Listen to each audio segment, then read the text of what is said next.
কবি নির্মলেন্দু গুণের কবিতা ক্ষেত মজুরের কাব্য। মুগুর উঠছে, মুগুর নামছে, ভাঙছে মাটির ডেলা, আকাশে মেঘের সাথে সূর্যের জমেছে মধুর খেলা। ভাঙতে ভাঙতে বিজন মাঠের কুয়াশা গিয়েছে কেটে, কখন শুকনো মাটির তৃষা শিশির খেয়েছে চেটে। অতটা খেয়াল রাখেনি কৃষক, মগ্ন ছিল সে কাজে। হঠাৎ পুলক পবনী হৃদয় পুষ্পিত হলো লাজে।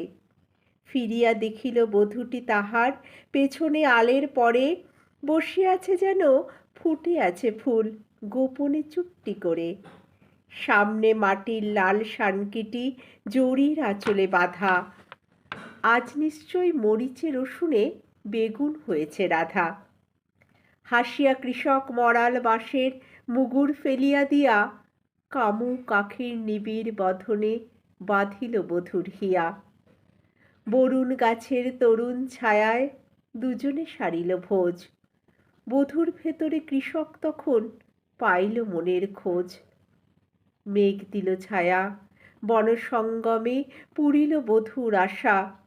মনে যাই থাক, মুখে সে বলিল মর্গে বরগাছ আসা। শব্দটি তার বক্ষে বিঁধিল ঠিক বড়সার মতো, এই জমিটুকু আমার হইলে কার কি বা ক্ষতি হতো।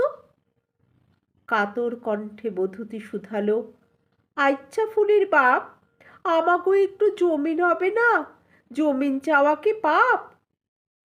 খোদার জমিন ধনির দখলে, গেছে আইনের চোরে।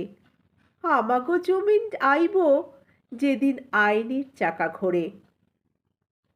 অসহায় বধূ জানে না নিয়ম কানুন কাহারে বলে, স্বামীর কথায় চোখ দুটি তার সূর্যের মতো জ্বলে। বলদে ঘোড়ায় গাড়ির চাক্কা, নারীর চাক্কা স্বামী। আইনের চাকা আমারে দেখাও, সে চাকা ঘোরামু আমি। কৃষক তখন রুদ্রবধূর জড়ায় চরণ দুটি, পাতো নয় যেন অন্ধের হাতে লঙ্গরখানার রুটি।